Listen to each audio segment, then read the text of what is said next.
Good morning, everyone. I'm Dr. Jean Fourie.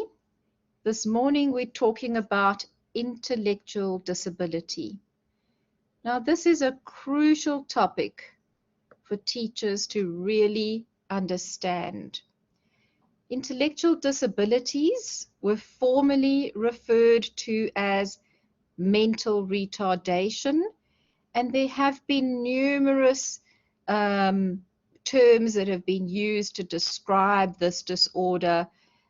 People have referred to people with intellectual disabilities as idiots, as mentally handicapped, and a lot of terms have been derogatory for these people. However, we are now working with the term of intellectual disability.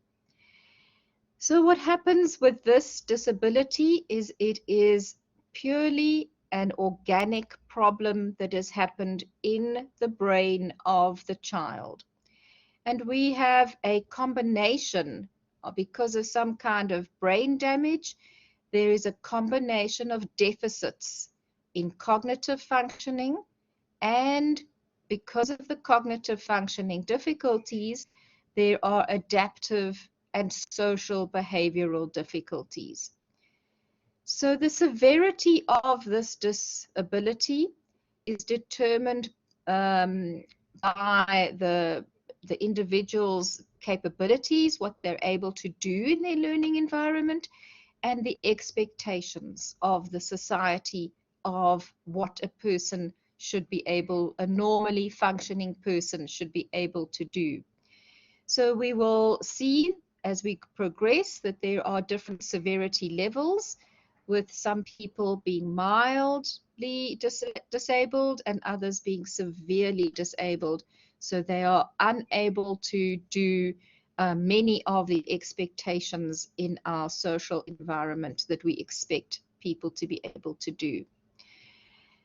The American Association of Intellectual and Developmental Disabilities has a definition, and their definition looks at the significant limitations of these individuals. So notice the word significant. And there is limitations in two, but we also think of three areas. For their definition, there are two areas: intellectual functioning and adaptive behavior. So adaptive behaviors are these everyday social practical skills that we should be able to do. Their definition also has an age limit, and this is common to all definitions, that the disability originates in childhood.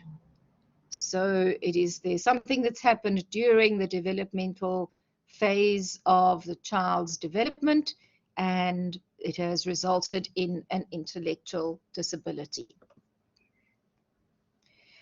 We know that these conditions are chronic and lifelong. They do not get cured, so we can assist the learner as much as we possibly can. We can assist with the learning of certain functions, but the underlying damage that has happened to the brain and the nervous system will always be there. So it's persistent, it is chronic, and this condition therefore is lifelong. So the person will always have this problem. Generally, with intellectually disabled people, their communication and social skills are limited. They will learn at a significantly slower pace than an average child of their equivalent chronological age. And so because it is chronic and lifelong, we often find these learners will be in some kind of special school. And once they leave school, often they are in sheltered employment, and their needs, everyday needs, are required to be taken care of. And we also hope that there are guardians being appointed for these learners, because there will be a need as they progress into adulthood. Somebody will have to be taking the role of taking care of them and their financial situation, and everything to do with their lives. They are unable to take care as an adult would, unable to learn to drive a car, hold down a job that earns money, and so on. So the condition is chronic, and there needs to be provision made in the care circle for guardianship. Now, we know that this is often a problem where there are not parents or family members who are able to assist and take care of this person. So the state does have programs in place where the state becomes the guardian, and these people will be in sheltered homes, and often there are NGOs, there are disabled people's organizations who will assist with managing these homes and keeping these people fed and safe and cared for. So there are all sorts of long-term difficulties that arise with a child who has an intellectual disability. So it's chronic and persistent. So we use the American Psychiatric Association's book that they put out for psychologists and psychiatrists, and this is the DSM-5. This is the Diagnostic and Statistical Manual of Mental Disorders, and the 5th edition was published in 2013, and this is the go-to book. It is the benchmark book for psychologists and psychiatrists and medical doctors when they are making any of these diagnoses. So this is a disorder that is needs to be diagnosed by a medical profession, and then once the person has this clear diagnosis, then all sorts of um, other things would fall into place. So the person can get an LSEN number at school. They can be classified as a person with special needs. They can be classified as a person with a disability. And so therefore there are concessions that can happen at schools, and there are concessions that happen around finances and rebates for parents who have to have support services for these learners. Okay, so the DSM-5 has a very large group of difficulties clustered together under neurodevelopmental disorders. So this is the umbrella term for a whole collection of psychiatric conditions that have something to do with difficulties in brain or neural functioning, something to do with the nervous system. So it includes difficulties such as attention deficit disorders. It includes pervasive developmental disorders. It includes all the specific learning disabilities such as dyslexia and developmental motor coordination disorders. The original term was dyspraxia. So intellectual disability falls within this broad umbrella of NDD, neurodevelopmental disorders. So it's one of those disorders. And we call it a disability and not a disorder. So intellectual disability, it is classified as a disability because there is clear there's clear damage to the brain and the neural system. So therefore it's a disability and not as a lot of other things would be disorders where there is no clear physical or organic muscle body something is not wrong. There's no deficit. There's no clearly defined difficulty. So for intellectual disability, 3 criteria must be met. There must be clear deficits in intellectual functioning. There must be clear deficits in adaptive functioning. So intellectual functioning is the ability to think, to learn language, to problem solve, to do maths, to do all the intellectual things that we do every day without thinking about. And the adaptive functioning is the social everyday behaviors. So because of the intellectual deficits, these influence the way that the person functions in everyday society. And the onset, the age of onset, so when this disability occurs, is during childhood.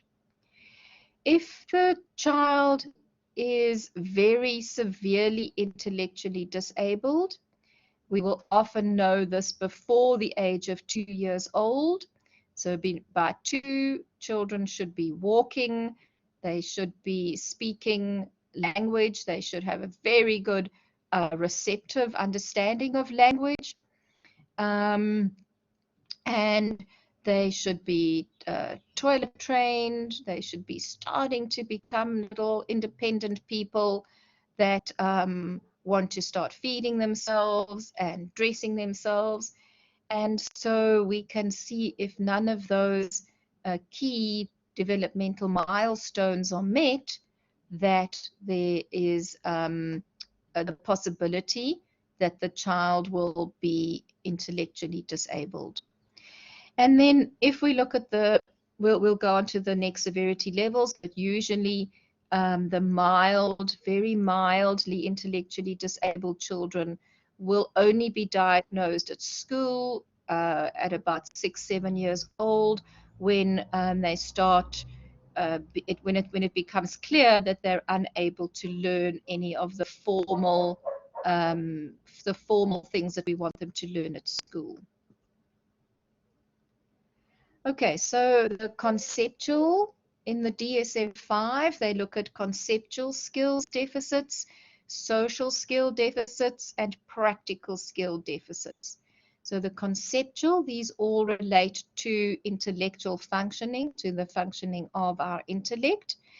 And here we're talking about difficulties with language, literacy, telling the time, number concepts, money, and staying self-directed, all the metacognitive things of setting your own goals, doing your own behaviors, being able to organize oneself, being able to do hobbies and do things around your home and planning. None of that stuff is what a child with an intellectual disability or a person with an intellectual disability can do. And so this leads to all the social skills and the practical skills deficits, social skill deficits, difficulties with interpersonal skills, difficulties taking responsibility, often have secondary problems with low self-esteem, being very gullible and naive. And so that's often the reason why these people need to be clearly protected, because they will just believe anything that people tell them. And so they will often have things stolen from them or be abused in some way, simply because they are very naive about how the world works. Difficulties with social problem solving and difficulties understanding rules and laws and social etiquette, social norms, the things that we take for granted in understanding how the social world works. They will not be able to pick up nuances in conversations, not be able to follow complex conversations, difficulties with understanding jokes and humor. So these are all social skills problems. And therefore, often these people will be victimized. And we know from research that children with intellectual disabilities are often bullied at school.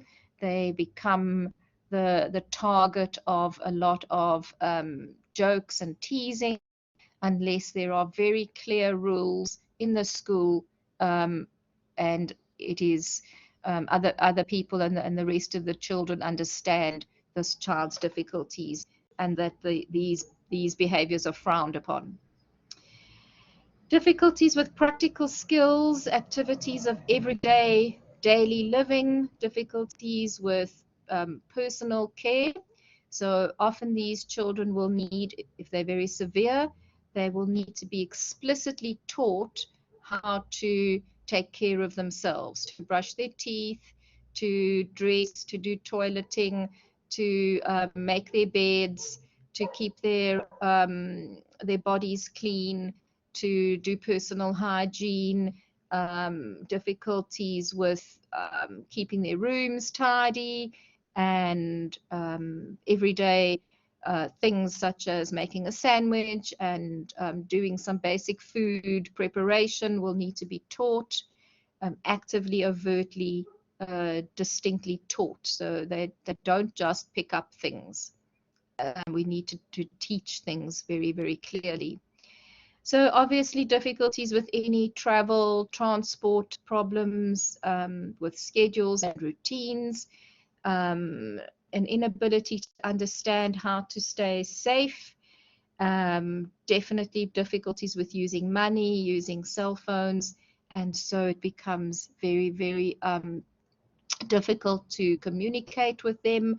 And they usually, if the person is severe, they will need 24-hour every single day care. Someone must be with them all the time. They cannot be left alone. So it makes it very difficult to manage and to take care of children with intellectual disabilities. And obviously, if you look at all these things that I've been speaking about, they are all interrelated and intertwined. So the consequences impact every single aspect of the person's lives. Their affect is your emotional well-being, and these people will often require some kind of medication because there can be high anxiety, there can be lots of depression associated with this difficulty, and so being under psychiatric care is crucial. Difficulties obviously with cognitive, we've spoken a lot about, and morality, definite difficulties understanding moral codes and right and wrong and laws and rules. So the social skills, independence is a huge problem. Social skills are difficult. And I want to just touch a little bit on physical. Often these children, because they don't have the intellect that is able to keep themselves stimulated and to plan things for them to do, they often become overweight. They often have physical difficulties, and there might be physical difficulties just associated with the intellectual disability if there's some comorbid conditions. The physical difficulties often are because the person is not self-motivated to do anything. They will just sit, and so it becomes difficult to keep them physically active and to take care of all the physical needs. So that's also why it's useful to have people with intellectual disabilities socializing as much as possible in normal, everyday environments, because that will keep them part of a group and part of people doing things. So there can be many people keeping them busy if they're part of a family. There can be many people ensuring that they are part of the activities and encouraging them to go places and do things and take a walk with them and so on. So the effects of an intellectual disability are far reaching in all spheres of a person's life. So if we look at prevalence, this is the frequency of the disabilities. And there are lots of statistics about the different disorders and disabilities. A lot of these are based on worldwide statistics, and we also have drawn a lot of our figures from the South African census and from the numbers of people in special schools, the numbers of people in sheltered environments, sheltered villages. So these are the stats, but we do know that these statistics are often underestimated. So they are low generally because there are lots of these children who are unreported, who are not brought out into schools because they are so severe. They often stay in the villages or stay at home. There's often a stigma associated with having such a child, so they won't be recorded. However, if we look at some of the stats, in the general overall population prevalence, about 1% of any population will have people with intellectual disabilities in it. And if we look at very severe intellectual disabilities, it's about 6 per 1,000 people, which is quite high. And we know that intellectual disability is the most common of the developmental disabilities. So if we look at all the different disabilities, there's a little graph, pie chart there, such as blindness, multiple disabilities, partial deafness, hearing disabilities, and so on. Intellectual disability is always the most common of the disabilities. And it is one of the most common in all our special needs schools. They have lots of learners with difficulties, intellectual disabilities.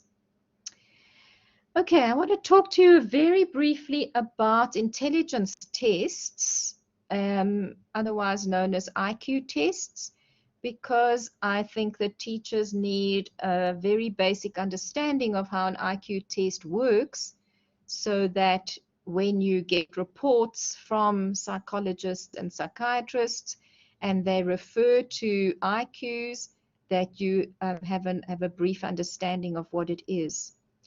So an intelligence test gives a ratio. It is an IQ. The Q stands for quotient. And we know that a quotient is the answer that you get if you do a multiplication operation in maths. So to get this quotient, we take the mental age of the learner, and I'll tell you now how we determine mental age. We take the mental age and divide it by the physical age of the child. Physical age is the actual chronological age. So mental age divided by chronological age times by 100 gives us a percentage in 100. So if the child's mental age is, let's say, let's say physical age. If the child's physical age is 7 years old, so they are 7, they're in grade 1. So we've looked at their birth date and we've worked out exactly how many years they've been alive, and they have been living for 7 years. So the physical age is 7. We then give the child some standardized activities to do in an IQ test, and these standardized activities have been tested over many thousands of children, and there are a variety of different little activities that the child must do. They must build some puzzles, do some word thingies with vocabulary, look at some maths that would be appropriate at that age. And there's usually about 13 or 20 little items in an IQ test, and they are all graded. So if we look at, for instance, building of a puzzle as one item, and the child can build a puzzle that is the same puzzle that most 7-year-olds can build. So I'm just going to assume that a 7-year-old can build a puzzle of 10 pieces, let's say. But we know that a 3-year-old cannot build a puzzle of 10 pieces. And we know that a 9 or an older child, a child of 8 or 9, can build a puzzle of 12 pieces or more pieces. So we've kind of worked out the average. I'm not sure exactly about the numbers here. I'm just using this as an example. But we've kind of worked out, people who put these IQ tests in place, what the average child of that age can do. And that's why the tests are graded. So they start with very simple things, and then they move to very complex things, because the test works on an age range from most of the tests are about 6 years old to about 16 years old. So there's a range of activities. So there'll be lots of different things that the child must do with puzzle pieces. And we can tell when they can't build a puzzle where the upper limit of their mental age is. So let's say we give this puzzle to our 7-year-old, and their mental age, they can do the puzzle of the 7-year-old, average 7-year-old child, but they cannot do the puzzle of the 8-year-old child. So then we know their mental age is 7. So if we've got 7 as the mental age divided by 7, which is their physical age, 7 divided by 7 is 1. And we just times that by 100 to get hundreds, because IQs are listed in hundreds. So we get an IQ of 100. So this means that the child's mental age and chronological age are equivalent. They are equal. We know that the child does not have an intellectual disability. The child is fine. Okay. So now if we give the puzzle pieces to our 7-year-old, and the person can only do the puzzle piece of a child who is 6. So now we've got 6 divided by 7. So now we don't have 1 anymore. 6 divided by 7 is 0 point something.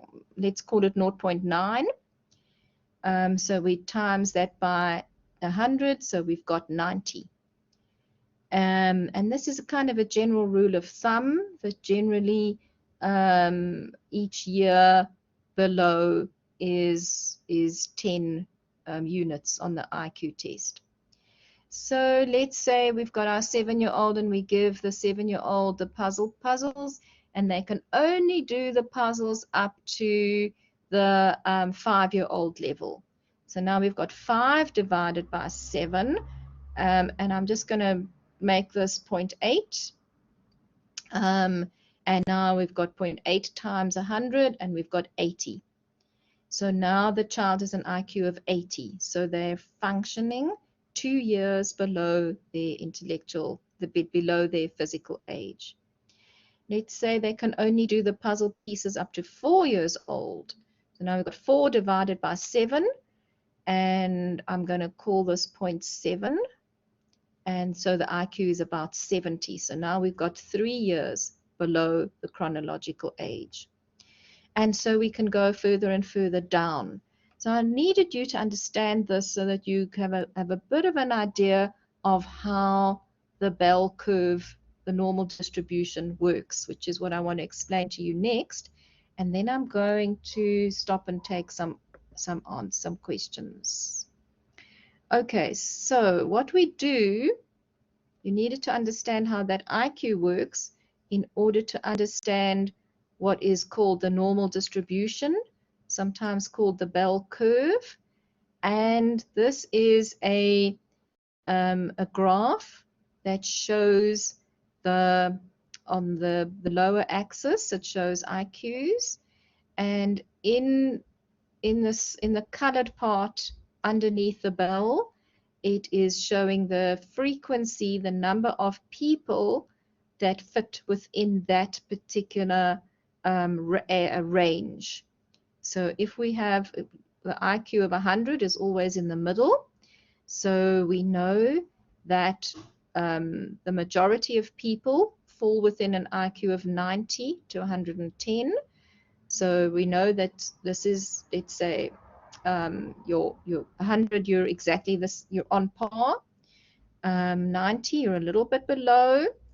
110, you're a year above. So 50% of the population generally falls within this range over here. That's why the curve is much higher.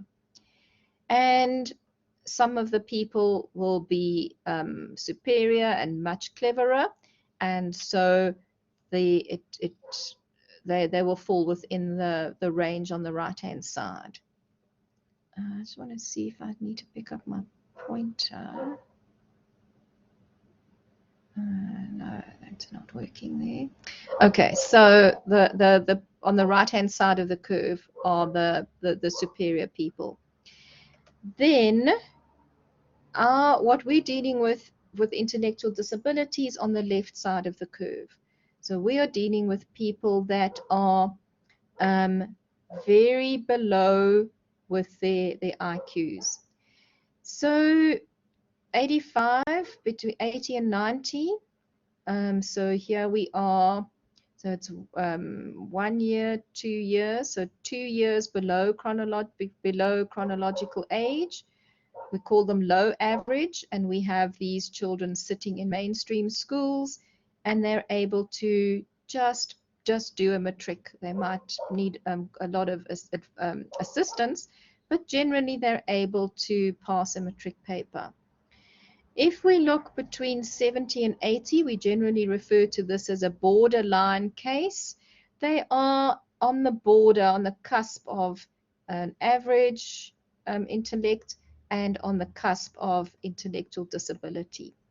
And these are the children who are very difficult to manage. They don't really fit in special needs schools, but they don't fit in mainstream schools either.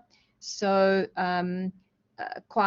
each case then gets dealt with individually as to how the child is actually coping with the schooling and how motivated they are to do and how supportive the environment is within which they're living.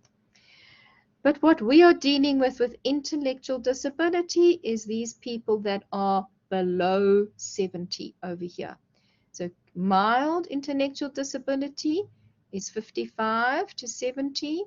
So we're dealing with these people in the red. Moderate is 40 to 45. Severe IQ is 25 to 39, and profound intellectual disability is below 25. So there are 4 categories of severity, and can you see that all are below the 70 mark? So they are children who are 1, 2, 3, at least that, so more than 3 years below the mental functioning of their particular age. So it's really important that you understand that we are dealing with the very left side of the normal distribution curve.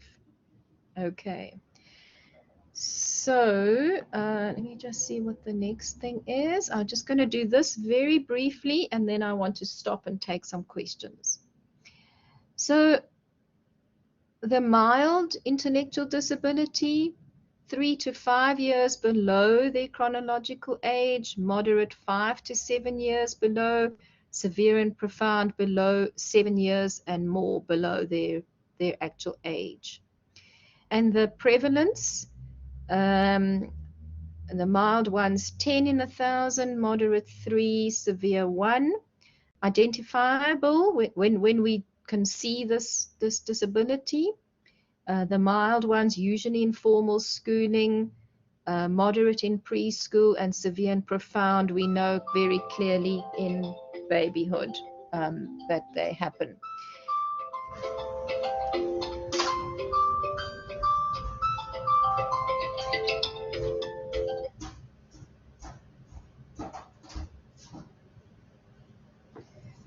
So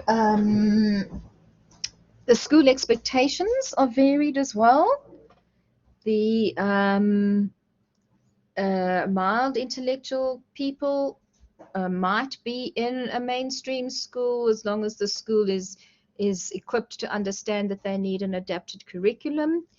The moderate children usually are in special schools. They need major curricular adaptations. They need to be taught self-care, social skills, vocational skills. And severe and profound will be they really need to be taken care of. So they're institutionalized, and we know that there are lots of care centers across the country that take care of children with severe and profound intellectual disabilities.